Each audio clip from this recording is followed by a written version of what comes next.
ఇక ఐపీఎస్ అధికారి అభిషేక్ మహంతికి తెలంగాణ హైకోర్టులో ఊరట లభించింది.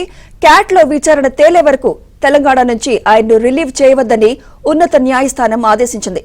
ఇటీవల అభిషేక్ మహంతిని కేంద్ర హోంశాఖ ఏపీకి వెళ్లాలని ఆదేశించింది.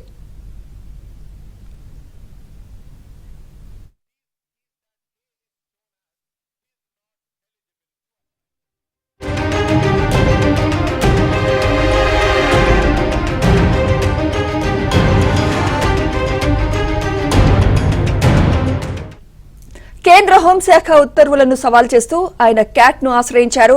క్యాట్ లో విచారణ ముగిసే వరకు రిలీవ్ చేయవద్దని హైకోర్టులో పిటిషన్ దాఖలు చేశారు. ఈ క్రమంలో ఆయన పిటిషన్ ను త్వరగా తేల్చాలని క్యాట్ ను హైకోర్టు ఆదేశించింది. అక్కడ విచారణ తేలే వరకు తెలంగాణ నుంచి రిలీవ్ చేయవద్దని తెలిపింది.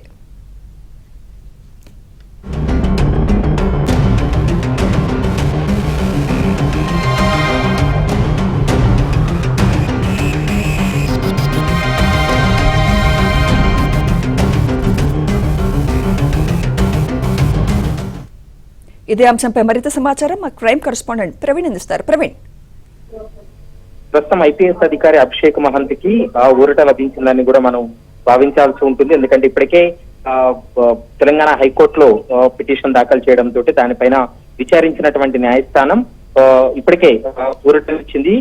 క్యాట్ లో కూడా ఒకవైపు విచారణ కొనసాగుతున్నటువంటి నేపథ్యంలో ఏపీకి కేటాయిస్తూ కూడా ఇప్పటికే క్యాట్ ఉత్తర్వులు జారీ చేసిన నేపథ్యంలో క్యాట్ ఇచ్చినటువంటి డిఓపిటి ఇచ్చినటువంటి ఉత్తర్వులను సవాల్ చేస్తూ క్యాట్ లో మరోవైపు తెలంగాణ హైకోర్టులో కూడా పిటిషన్ దాఖలు చేయడంతో తెలంగాణ హైకోర్టు ఈ రోజు విచారణ జరిపిన తర్వాత ఉత్తర్వులు సవాల్ చేస్తూ కూడా క్యాట్ హైకోర్టును ఆశ్రయించినటువంటి అభిషేక్ మహంతికి కొంత ఊరటనిచ్చిందని చెప్పుకోవాలి. క్యాట్ లో విచారణ ముగిసేంత వరకు కూడా తెలంగాణలోనే అభిషేక్ మహంతి విధులు నిర్వహించాలంటూ కూడా తెలంగాణ హైకోర్టు అయితే మాత్రం డైరెక్షన్స్ ఇచ్చింది. ఇప్పటికే ఏపీకి బదిలీ చేస్తూ గతంలో డిఓపిటి ఇచ్చినటువంటి ఉత్తర్వులను కూడా సవాల్ చేయడం జరిగింది. కాబట్టి క్యాట్ విచారణ ఎప్పుడు ముగుస్తుందనేది మాత్రం ఇంకా క్లారిటీ లేదు. కానీ క్యాట్ విచారణ ముగిసే వరకు కూడా తెలంగాణలోనే తను విధులు నిర్వహించవచ్చు. ఎందుకంటే డిఓపిటి ఇచ్చినటువంటి ఆదేశాల్లో వెంటనే ఏపీలో రిపోర్ట్ చేయాలి, ఏపీలోనే తన విధులు నిర్వహించాలంటూ కూడా ఆదేశాలు ఇచ్చింది. కాబట్టి దాన్ని సవాల్ చేశారు. దాన్ని సవాల్ చేయడంతో ప్రస్తుతం తెలంగాణ హైకోర్టు అయితే మాత్రం కొంత ఊరటనిచ్చింది అనేది కూడా మనం భావించాల్సి ఉంటుంది. క్యాట్ తదుపరి ఉత్తర్వులు ఏ విధంగా ఉండబోతున్నాయో ఆ ఉత్తర్వులను ఆధారంగా చేసుకుని అభిషేక్ మహంతి కూడా రిపోర్ట్ చేయాల్సినటువంటి అవసరం అయితే ఉంది. Right, thank you Praveen.